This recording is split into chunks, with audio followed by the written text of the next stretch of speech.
वाणी गोड कामाच्या वेळी बाजूला. तेव्हा म्हणाले पहिला आता सोडून द्यावा. ईश्वराजीनं महाराज काय म्हणतात, पहिला वर्ग सोडून द्यावा. मला असं सांगा, दुसऱ्या आणि तिसऱ्या वर्गात चांगला वर्ग तुमच्या मते कोणता? दुसरा वर्ग कोणता? उपयोगी पडायचं पण वाणी कडक ठेवायची. तिसरा वर्ग उपयोगी पडायचं नाही आणि वाणी गोडवा ठेवायचा. केशवराजे म्हणाले यातला पहिला चांगला असं माझं मत आहे. महाराज म्हणाले माझं मत नाहीये तसं, माझं मत दुसरं चांगला असं आहे. असं कसं आपण म्हणता? असं म्हटल्यावर त्यांनी तो दृष्टांत घेतला, तो असा घेतला. असं पाहावं म्हणाले केशवराजे असा येते काय म्हणाले, कोकिळ ना, कोकिळ हा पक्षी फार लबाड आहे म्हणा, अत्यंत लबाड. म्हणजे आपली अंडी ती कोकिळ काळ्या त्याच्यात उभवते. आता अत्यंत लबाड म्हणजे काहीही कष्ट करायचे नाही. आणि मात्र पंचम लावला म्हणजे तिथे कसं उदो उदो सर्व कवी करतात. म्हणजे गोड बोलायचं पण काहीही कष्ट घ्यायचे नाही ते. आणि याच्या उलट म्हणाले गाढव आपल्याला किती उपयोगी पडत असतं. तर अपरंपार कष्ट करत असतं, बिचाऱ्या नुसत्या उकिरड्यावर ते राहत असतं. आणि इतकं कष्ट करून सुद्धा जर त्याला कदाचित गायची वेळ आली आणि तर जर गायला तर पाठवर कोण देतात. म्हणजे काय वाणी कडक पण हे दुसऱ्याच्या उपयोगी पडलं फार. तेव्हा म्हणाले जसं कोकिळाला जसं महत्व आहे ना, तसंच म्हणाले हे महत्व कशाचं आहे म्हणाले, वाणी गोड असावी, मग दुसऱ्याची उपयोगी पडलं नाही तरी चालेल. ह्याच्या हे कशा करता महाराज नेहमी सांगत, त्या अशा करता की महाराजांचं नेहमी सांगणं असं की माझ्या भक्त वर्गाने, माझ्या शिष्य वर्गाने कोणाचंही मन कधी दुखू नये. मन दुखवणं म्हणजे भगवंताच्या घरी आपण अपराधी ठरतो. मन ही भगवंतानी 10व्या अध्यायात विभूती योग सांगितला तेव्हा इंद्रियांना मनस्या, मन ही माझी विभूती असं सांगितलं. तेव्हा जेव्हा तुम्ही मन दुसऱ्याचं दुखवता करू बोलल्याने, तेव्हा प्रत्यक्ष भगवंताला दुखवता असं होत असल्यामुळे ते भयंकर पाप ठरतं. त्यामुळे वाचेल ते झालं तरी तुम्हीही मन दुखवू नका कोणाचं, असं त्यांचा फार आग्रह असायचा. दोन्ही अवतारात देहातही ते म्हणायचे आणि तात्याच्या मुखातून जे अवतार कार्य झालंय त्याही याच्यात त्यांचा अत्यंत आग्रह असायचा. आता ह्याच्याबद्दल एक अप्रतिम आठवण आहे केशवराजींची की मी जी पुष्कळांना जेव्हा सांगितल्यावर पुष्कळांनी माझ्याकडनं ती लिहून घेतली, माझ्याकडनं लिहून मागितली. मी त्यांना लिहून दिली ती आता तशी लिहून दिली. मी तशीच्या तशी वाचतो. आता परत सांगत तशीच वाचतो. त्याचं असं झालं, आठवण ऐकायची. आता मनुष्य जन्माला आल्यावर प्रत्येकाने, मग तो पुरुष असो अगर स्त्री असो, सतत दुसऱ्याचे उपयोगी पडत राहावे व वाणी गोड ठेवून दुसऱ्याचे मन कदापिही दुखू नये असे आमचे श्री महाराज देहात असताना व पुढे पूजनीय तात्यासाहेब केळकर यांचे मुखातून बोलताना सतत सांगत असत. गीतेच्या 10व्या अध्यायात विभूती योग सांगताना इंद्रियामध्ये मन ही माझी विभूती आहे असे भगवंतांनी सांगितले असल्याने जेव्हा आपण आपल्या वाणीने दुसऱ्याचे मन दुखवतो तेव्हा प्रत्यक्ष भगवंताला दुखवल्यासारखे होत असल्याने दुसऱ्याचे मन दुखवले जाणार नाही याबद्दल प्रत्येकाने जागरूक राहिले पाहिजे. व वाणी गोड ठेवल्याने हे असते असेही ते वारंवार म्हणत. यास अनुसरून श्री महाराजांचे नित्यम भक्त पूज्य केशवरावजी बेलसरे महाराजांना नम्रतापूर्वक म्हणाले की महाराज, जात्या माझा स्वभाव रागीत व तापट असल्याने माझे बोलणे जरा कडक आहे. मुखात गोड वाणी असणे हे ईश्वरी वरदान आहे व ते आपल्यामध्ये अपरंपार आहे. सर्व संतांमध्ये हे अपरंपार असतं. ते माझ्यामध्ये नसल्याने माझा हेतू नसून सुद्धा माझ्या स्पष्ट व कडक बोलण्याने कधी कधी दुसऱ्याचे मन दुखविले जाते. तेव्हा अशा प्रसंगी मी काय करावं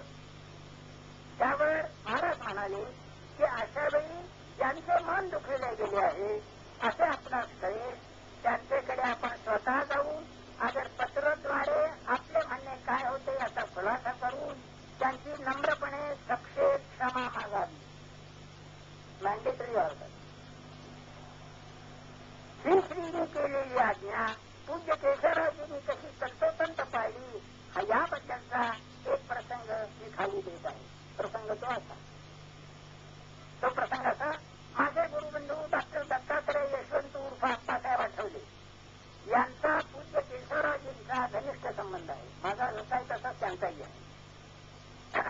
डॉक्टर अप्पा आठवले यांनी एकदा पूज्य केशवरावजींना पुण्यात आलेली त्यांच्या घरी बोलावले.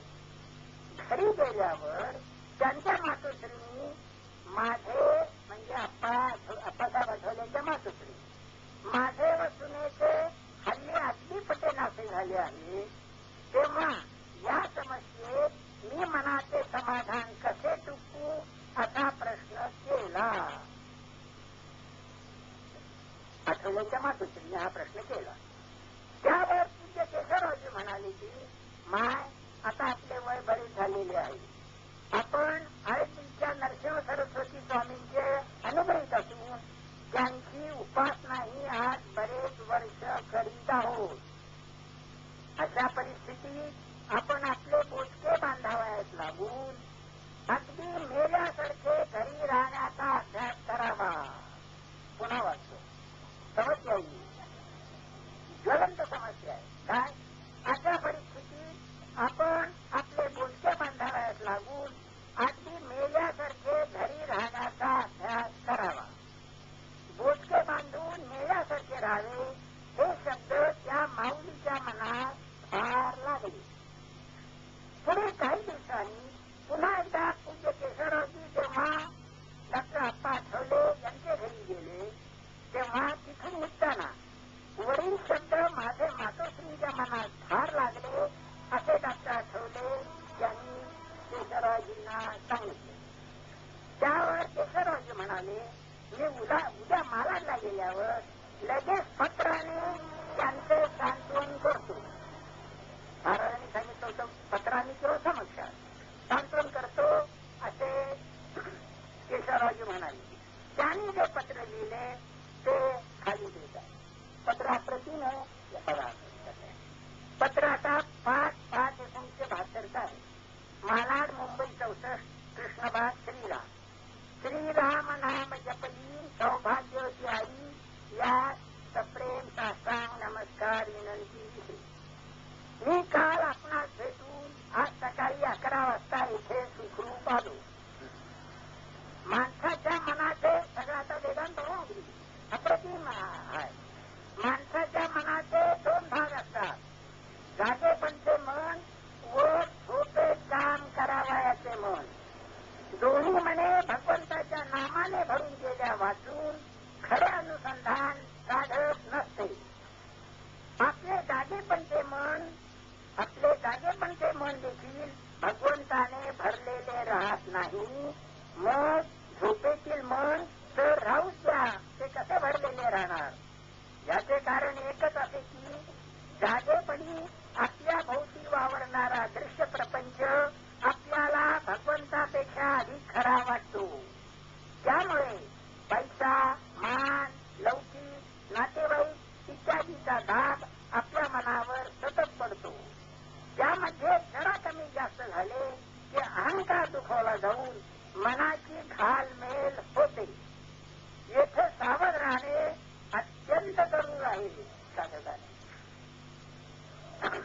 इथल्या इथे 1-2 दिवसाचा प्रवास करायचा झाला तर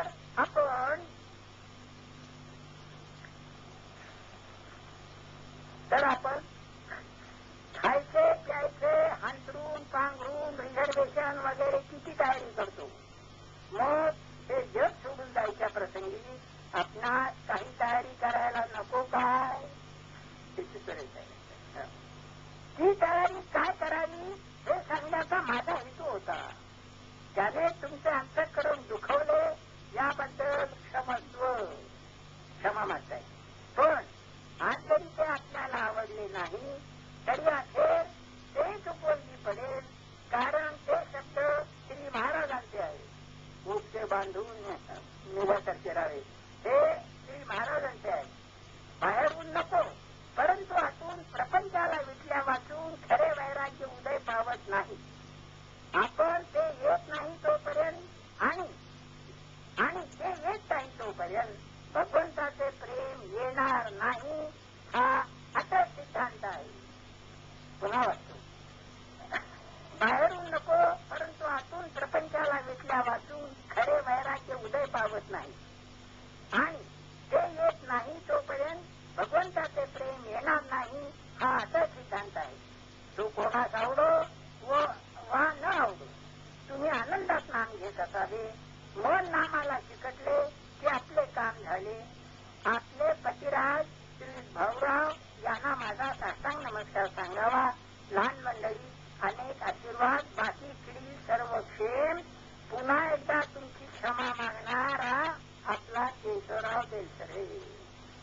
तर एवढा मोठ्या महापुरुषांनी महाराजांची कशी संतोषंत आज्ञा पाळली हे आपल्या पुढे ठेवलं. ही समस्या आजच्या आहे म्हणून मी आता एक पिढी आठवण काढली.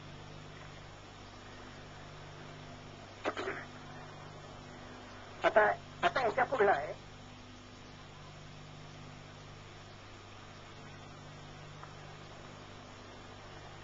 मी पुढे त्याला एकदा असा प्रश्न टाकला की केशवराव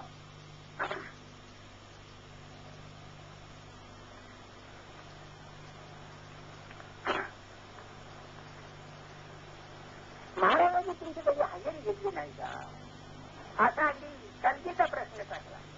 महाराजांनी तुमची कधी हजेरी घेतली नाही का असा मी गलतीचा प्रश्न टाकला. त्यावर त्यांनी जो प्रसंग सांगितला तो मोठा दिग्गज आहे. आमच्या तिथे रामदास तांबे म्हणून आता ते वाढले. रामदास तांबे म्हणून एक ग्रस्त होते, चांगले साधक. त्यांची पहिली पत्नी क्षयाने वारली. तिला मूल नव्हतं, मूल झालेलं नव्हतं. चांगले साधक असल्यामुळे आमच्या सगळ्यांचा कायच असा होता की ते आता पुन्हा लग्न करणार नाही. ऐकते मोकळे झालेले आहेत प्रपंचातून, तेव्हा पुन्हा या ह्याच्यात बंधनात ते पडणार नाहीत असा आमच्या सगळ्यांचाही समज होता. केशवराजींचाही समज होता. हजेरी घेतली याच्यावर मी बोलतोय. आणि पण त्यांनी स्वच्छ महाराजाला विचारलं की महाराज मला पुन्हा जेव्हा करायचा वाटतो तो मी करू का नको? महाराज म्हणाले अजून वाटत्यानं करावं तर जरूर करावं. काय म्हणाले अजून वाटतं आपल्याला करावं तर ते जरूर करावं. त्याच्यावर जी डायरेक्शन दिली ती फार अप्रतिम. पण आता रामदास एक लक्षात ठेवावं, आपण आता म्हणाले उष्टे झालेलो आहोत. दुसरं लग्न म्हणजे उष्टे झालेलो आहोत म्हणाले. आपण आता उष्टे झालेलो असल्यामुळे पहिल्या लग्नाची शान आता नाही, म्हणजे अशीच पाहिजे तसंच पाहिजे नाही. आता काय करावं म्हणाले, जेणेकरून अशी मुलगी निवडावी की तिला आपल्याशी लग्न झाल्यामुळे धन्यता वाटेल अशी मुलगी निवडावी. तर दुसरं लग्न करावं. पुन्हा एकदा सांगतो, तिला आपल्याशी लग्न झाल्यामुळे धन्यता वाटेल अशी मुलगी निवडावी. म्हणजे अत्यंत गरीबाची म्हणा किंवा थोडंसं एखादा गंगा असलेलं म्हणा अशी काहीतरी मुलगी निवडावी तर लग्न करावं. त्याप्रमाणे त्यांनी तशी ती निवडली आणि त्यांचं लग्न झालं. आता हे त्यांनी जे लग्न केलं ना ते आमच्या केशवराजींना मुळीच आवडलं नाहीच आवडलं. आम्हालाही शिष्य नाही आवडलं. उगीच काय केशवराजींना काही म्हणायला नको, आम्हालाही शिष्य ते काही आवडलं नाही. आणि त्यांच्या मनात ते दाखवत होतं. आणि पुढे काय झालं, तांब्याला एकदा नाथ भागवतातल्या एका ओळीचा अर्थ लागे ना, नाथ भागवतातला एका ओळीचा अर्थ लागे ना, म्हणून तो अर्थ विचार न करता आमच्या रामदास तांबे केशवराजींच्याकडे वर गेले आणि तेच म्हणाले की मला ह्या ओळीचा अर्थ लागत नाही, जरा मला समजून सांगा. आतून राग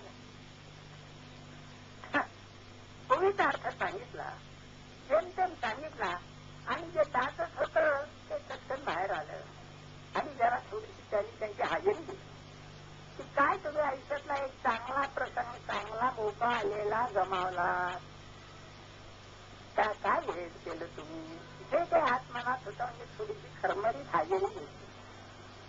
त्या बिचाऱ्यांनी सहन केली आणि ते परत हे सगळं झालं.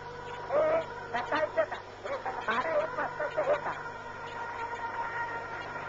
रात्री महाराज बसले, काही कुणी सांगितलं नाही. महाराज महाराजांना अंतर्ज्ञानच होतं, त्रिकालज्ञच होते. महाराज केशवरावजीने विचारतात, केशवराव भगवंतांनी आज आपल्याला पेपर घातला आणि त्याच्यात आपण सक्षम नापास झालो. आज याला काही कळे नाही काय महाराज म्हणताय. आपण काय म्हणता महाराज मला काही कळत नाहीये. तशी म्हणाले केशवराव सकाळी रामदास तांबे तुमच्याकडे आले होते, त्यांची हजेरी तुम्ही घ्यायचं काय कारण होतं? हे कसं काय तुमच्याकडनं हजेरी घेतली गेली? तुम्ही घेतली असती तर चाललं असतं सांगू का म्हणाले. तुम्ही त्या समस्येतून गेला होतात का म्हणाले. तुम्ही त्या समस्येतून गेलेले नाही आहात. जरा बायको दृष्ट्या झाली तर आपल्याला खपत नाहीये. जरा बायको आपल्या दृष्ट्या झाली तर आपल्याला खपत नाही. असली अवस्था असताना त्या बिचाऱ्याची हजेरी घ्यायची म्हणाले, कशी घेवडली तुमच्याकडनं म्हणाले. मी एक समजू शकलो असतो किंवा तुम्ही त्या समस्येतून गेलेले आहात आणि तुम्ही आचरून दाखवलेलं आहे. ते काही तुम्ही न दाखवता एकदम त्यांची हजेरी घेतली, हा भगवंताच्या घरी गुन्हा झालेला आहे म्हणाले. तुम्ही त्यांच्याकडे जाऊन सपशेल त्यांची माफी मागावी या प्रमादाबद्दल. ईश्वराजी ताडकन तिथून उठले आणि त्यांच्या घरी जाऊन त्यांच्या पाया पडून माफी मागून आले. हे गुरु आज्ञेचं पालन, हे गुरुनी. आता हे झालं म्हणजे हजेरी घेतली काय सर मी बोलतो. हे झालं. आणखी पुढे काय झालं, आमचे एक दुसरे मोठे साधक दत्तोपंत काशीकर म्हणून आहे, त्यांना वाटलं की यांनी लग्न केलं नाही, ते बरोबर केलं नाही. तेव्हा ते महाराजांना काय म्हणाले, महाराज आपण कशी परवानगी दिली त्यांना दुसरी लग्न करायची. आमच्या मनातही दाटतच होतं. आमच्या सगळ्यांच्या बायका होत्या, हा सगळे गंमत याच्यात. काय मनुष्याचा स्वभाव असतो, आमचं सगळं इंटॅक्ट आणि त्यांचं चुकतं काय. आमचे पहिले जेव्हा छान सगळे आणि त्याच चुकलं मूर्खपणा. तर या दृष्टीने आपण कशी परवानगी दिली त्याच्यावर महाराज अप्रतिम बोलले. दत्तोबान तुम्हाला काय सांगू म्हणाले, मला काय म्हणाले रामदास तांबे, मला दुसरा विवाह करायचा, मला विवाहबद्ध व्हायचंय, मी होऊ का नको. मला असं त्यांनी विचारलं नाही की मी नाही केलं तरी चालेल का, असं नाही विचारलं. मला व्हायचंय, मी होऊ का नको. आणि पुढे काय म्हणाले, मी इथे सोडून 2 लग्न केली. चरित्र बघा, मी इथे सोडून लग्न 2 केली, तर मी जे आचरलंच नाही ते तू कर हे सांगायला मला तोंड होतं का म्हणाले. मला तोंड नव्हतं ते सांगायला, मी कसं सांगायचं.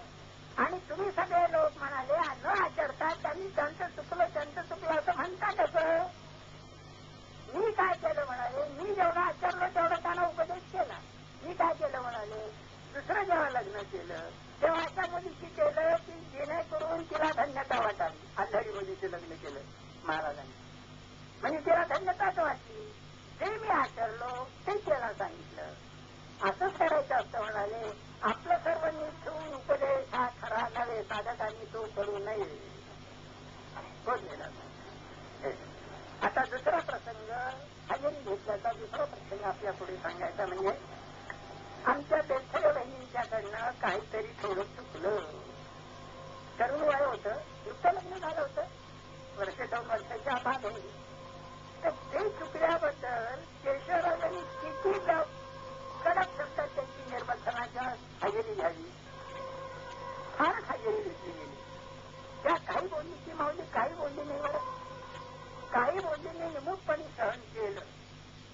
रात्री पुढे जेव्हा महाराज जेव्हा भेटले त्यांना, पुढल्या रविवारी आले आणि ते जेव्हा भेटले तेव्हा महाराज म्हणाले, केशवराव माझ्या सहवासात राहून ज्याला गोड बोलता येत नाही त्यांनी काहीही मिळवलं नाही असं मी समजतो म्हणाले.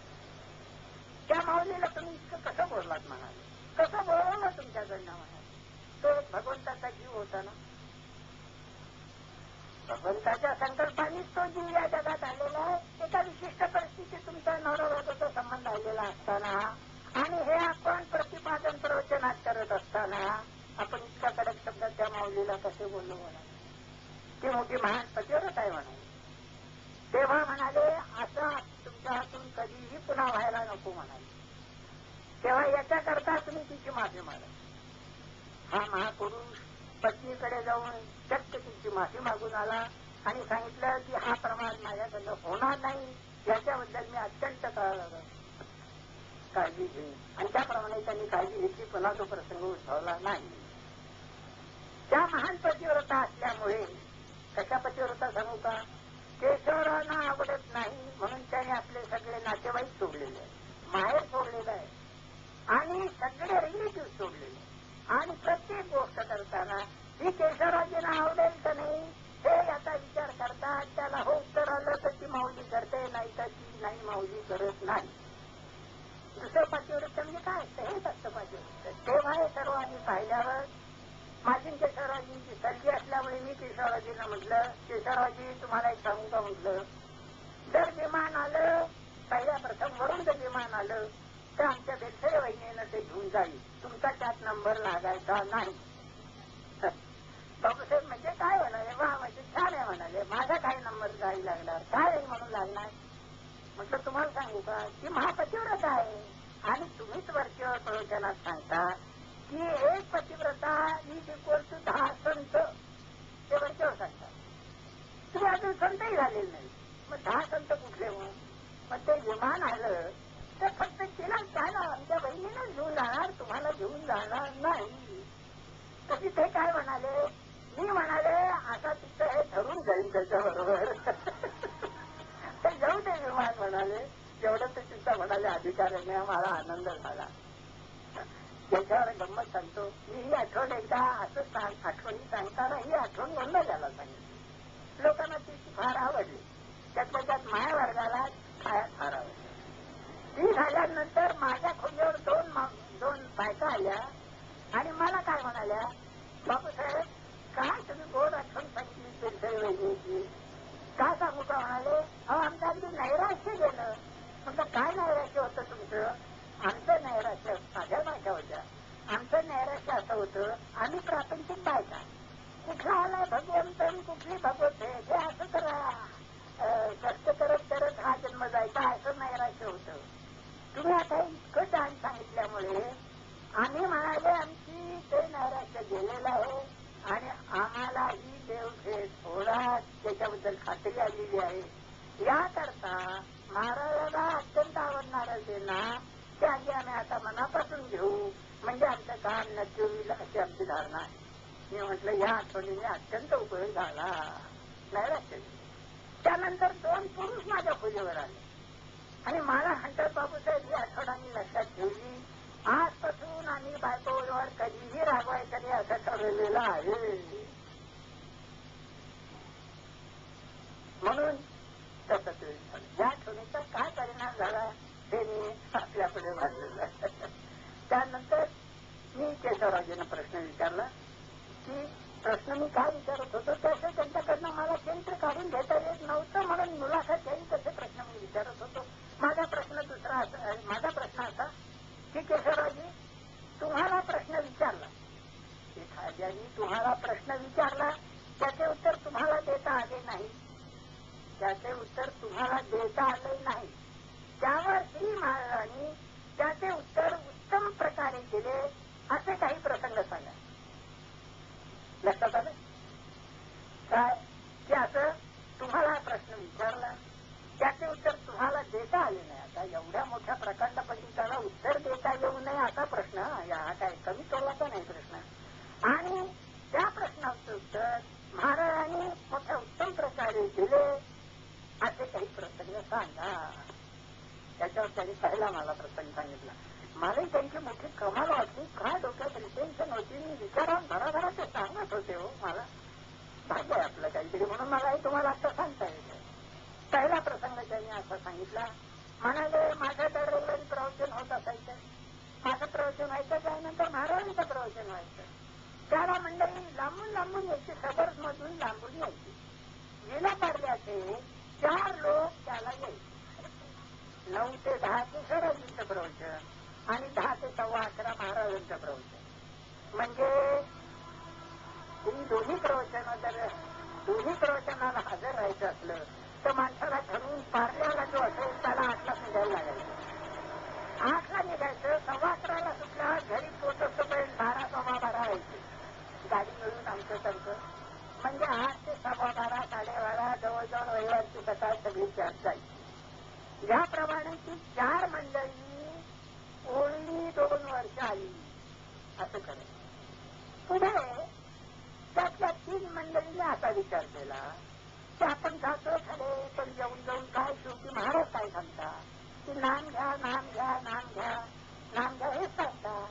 मग हे जे 4 तास असे घालवायचे, त्याच्याऐवजी आपण घरीच बसून नाम घेतलं तर एवढी दगदग करायची कशाला, तेव्हा आपण जायला नको असं म्हणून ती 3 मंडळी येईनाची झाली. 4 जणांपैकी 3 मंडळी येईनाची झाली.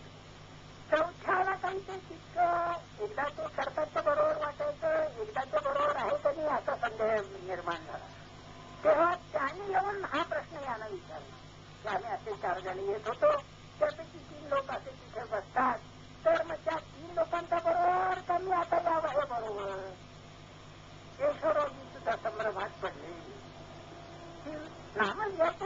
आपल्याकडे घेत आहेत, मग येऊन करायचं काय? तशी ते म्हणाले, विचार करून सांगतो. पण विचार करून सुद्धा त्यांना ते त्याचं उत्तर सुचलं नाही. तेव्हा म्हणाले, आता आपण असं करून म्हणायचं, तुम्हाला समाधान करता येईल असं उत्तर सुचत नाही, आपण महाराजांना विचारू. ते महाराजांना विचारायला गेले. ते ग्रस्त जे येत होते ते आणि केशवरावजी महाराजांना विचारायला गेले. महाराज म्हणाले, मी याचं उत्तर सांगतो, त्या तिघांना हजर करावं म्हणाले. जे येत नव्हते ना त्या तिघांना आणि हे असे सगळे तुम्ही हजर राहा पुढल्या चित्राला, म्हणजे मी याचं उत्तर देतो. त्याप्रमाणे ते तिघं येत नव्हते ते, ज्यांनी केशवरावजींना प्रश्न विचारला ते आणि केशवराव असे सगळे मिळून महाराजांना भेटले आणि महाराजांच्या पुढे हा प्रश्न टाकला गेला.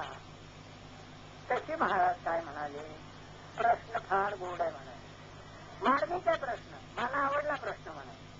पहिल्या प्रथम एक सांगतो म्हणाले की जो 24 तास नाम घेईल ना त्याने इथे यायचं कारणच नाही. अगदी नाही, अगदी बरोबर आहे. जो 24 तास नाम घेईल ना त्यांनी काहीही वेळ घालायचं कारण नाही. घरी बसून 24 तास नाम घ्यावं, त्यांनी इथे अजिबात यायचं कारण नाही. आता तसं 24 तास नाम होत नाही. आता म्हणाले तुलना जी होत असते ती दोन सारख्या गोष्टीत होत असते. नामाची तुलना इतर कशाचीच व्हायची नाही.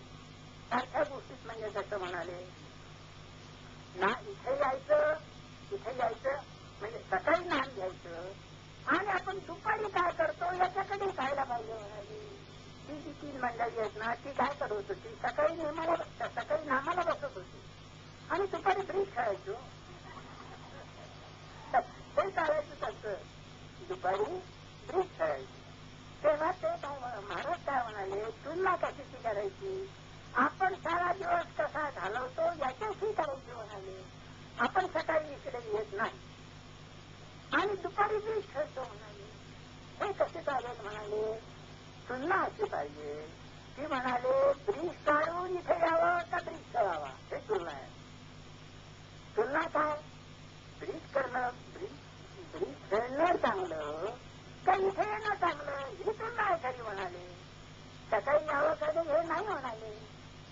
तेव्हा म्हणाले मग तुम्हाला काय वाटतं, असं म्हटलं ते तिघं म्हणाले दुपारी ब्रिज खेळण्यापेक्षा सकाळी येणंच बरं होणार.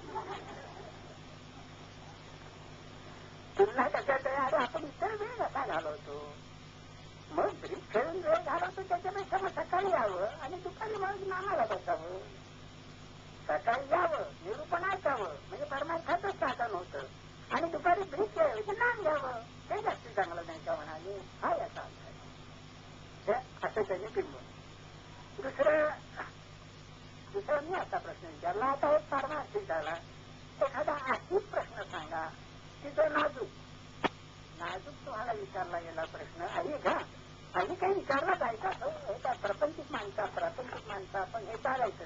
तेव्हा अनेक प्रश्न विचारला गेला पण त्याचं उत्तर तुम्हाला देता आलं नाही, ते महाराजांनी काय दिलं असं काही सांगा. आता हे काहीच मी विचारलं, त्याच्यावर त्यांनी सांगितलं. एक माया म्हणाली जोडपं माझ्याकडे आलं. त्या जोडप्याची समस्या काय होती, समस्या अशी होती की जेव्हा त्यांना 3 मुली, जेव्हा मुलगी असायची ना तेव्हा भरपूर दिवस जायचे आणि जवळजवळ 8 पौंडाची मुलगी व्हायची, मुलगी असली म्हणजे. आणि जिथे मुलगा असायचा तेव्हा 8 महिन्याच्या वेळी अबॉर्शन व्हायचं. ही समस्या. ज्यावेळी 8 महिन्याच्या वेळी अबॉर्शन व्हायचं त्यावेळी तो मुलगा निघायचा आणि असं 2दा झालं होतं. त्यामुळे ते हवाई झाले होते की आपल्याला मुलगा तर पाहिजे आणि असं होतं त्याला उपाय काय आहे का. त्यानं काय वाटायचं, आपल्याकडे कोणाचाराचं काही चुकतंय का, काही आपल्याला भूतबाधेची भानगड आहे का, असं वाटायचं. तेव्हा हे असं का होता याचा उपचार काय आम्ही करावा हे विचारायला आली होती. आता किती नाजूक प्रश्न आहे हा. ज्याला अदृष्टातलं कळतं त्यालाच हे काहीतरी सांगता येईल की काय पूर्वजन्मीचं पापचं म्हणून हे असं होतं. केशवराजींनी सत्य सांगितलं, ज्याला अदृष्टातलं कळतं त्याला त्याचं उत्तर देता येईल. मी उत्तर द्यायला असमर्थ आहे. आपण महाराजांना विचारूया. म्हणून ते लोक आणि केशवराजी खाली गेले आणि महाराज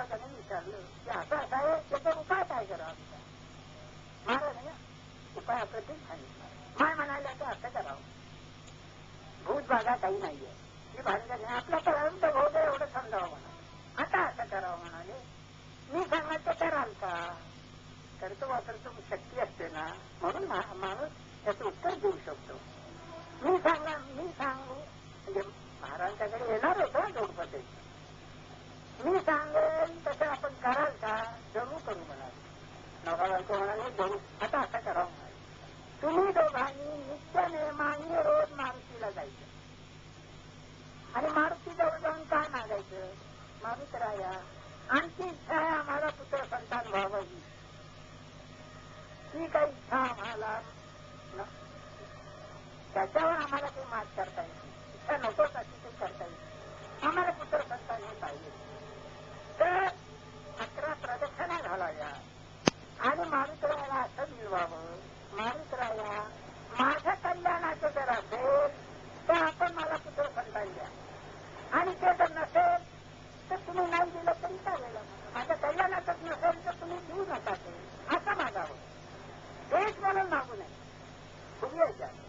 माझ्या कल्याणाचा असेल, शरणागती आहे आणि खुली यायच्यात, माझ्या कल्याणाचा असेल तर आम्हाला पुत्र संतान होऊ दे, आणि जर नाही झालं तर ते आमच्या कल्याणाचं नाही, अशी दृढ भावना, अशी श्रद्धा आमच्यात निर्माण करू, असं सतत मारुतीला मागावं. आणि 11 रोज प्रदक्षिणा दोघांनी घालाव्या आणि प्रत्येकाने 5-5 वेळा जप करावा. आणि आमच्याच वेळात होईल हा आग्रह धरू नये, आमच्याच वेळात होईल हा आग्रह धरू नये. त्या दाम्पत्याने ते सर्व व्रत कटाक्षाने पाळलं, 3 वर्ष केले आणि पुत्र संतान झालं आणि उत्तम झाला आणि ते सुखी झालं कुटुंब.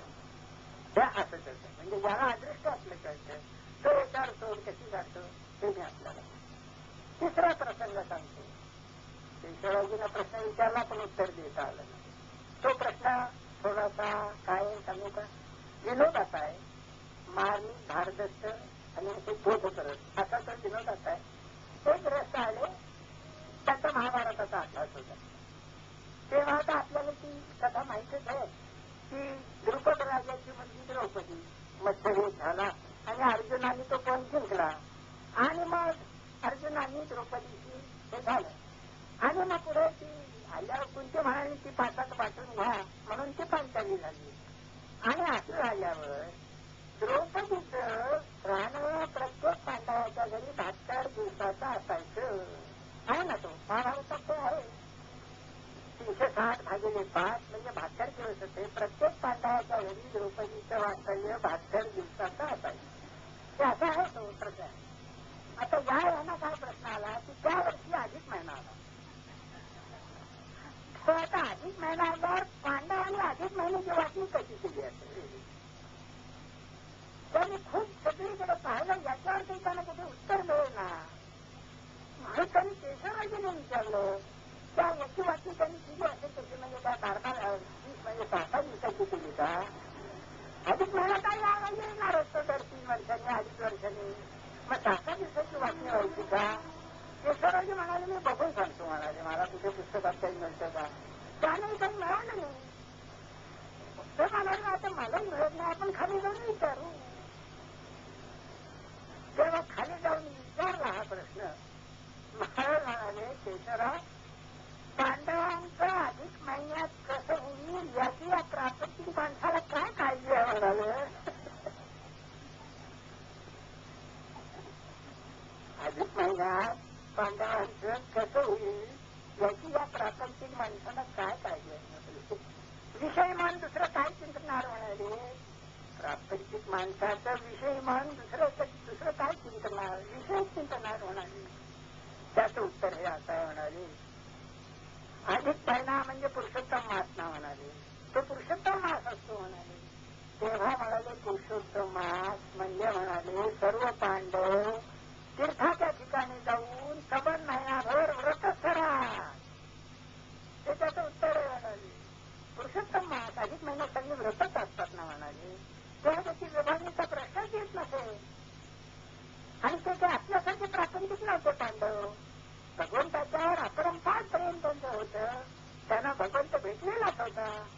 त्यामुळे म्हणाले अधिक महिन्यात ते एका तीर्थाच्या ठिकाणी जाऊन सर्व अत्यंत व्रतस्थ राहत आणि तसं व्रतस्थ राहत असल्यामुळे विवाहाचा संबंधच नाही. आणि तुम्ही अधिक महिना असाच घालवावा, या उसापतीत पडू नये असं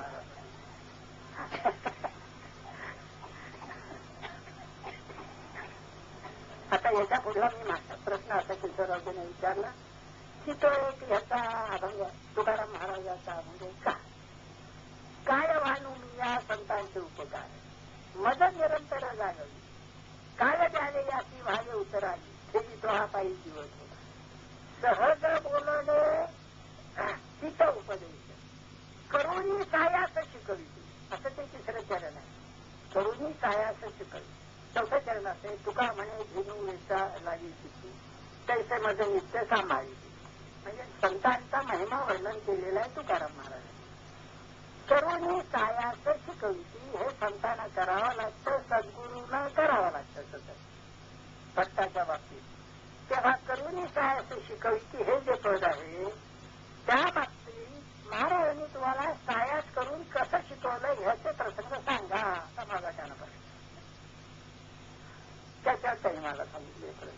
मी विचारावं ते सांगत होते आणि त्यांच्या आयुष्यात ते घडलेले होते प्रसंग, त्यामुळे आपल्याला कळलं. तेव्हा पहिला प्रसंग त्यांनी सांगितला काय करुणी सायास शिकविती. काय झालं म्हणाले, मी सिद्धार्थ कॉलेजमध्ये होतो. सिद्धार्थ कॉलेज सकाळचं असायचं. माझी ट्रेन सकाळी असायची. 7ला कॉलेज घालायचं आणि 12ला कॉलेज सुटून घरी 12:30-1ला यायचं. मला सतत सकाळचंच कॉलेज मिळालं. त्यामुळे मी घरी मला 6:15 सोडायचा. जाताना मी महाराजांच्या फोटोला नमस्कार करून रोज जात असे. ते वरच राहायचे, खाली नमस्कार करायचे आणि जायचे. एक दिवस म्हणाले मी असा नमस्कार करायला गेलो. त्यावेळी महाराज बसले होते. त्या कर्नाटकाची मंडळी आलेली होती आणि त्यांना निरोप द्यायचा होता. ती कर्नाटकाची मंडळी मंडळीला जायची होती.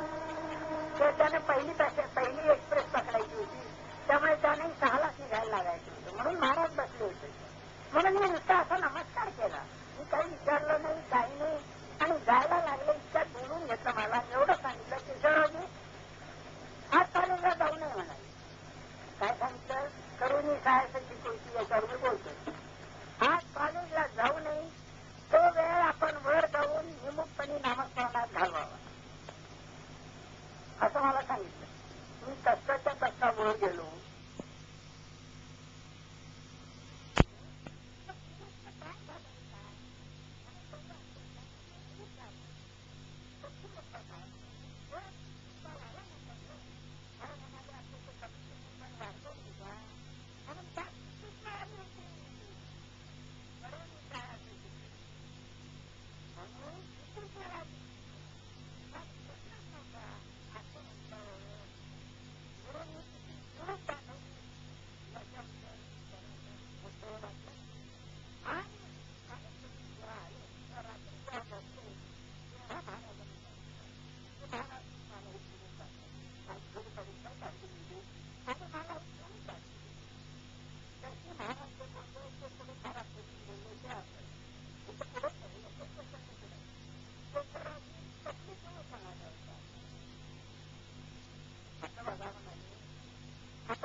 याचा अर्थ असा होता की भगवंतांनी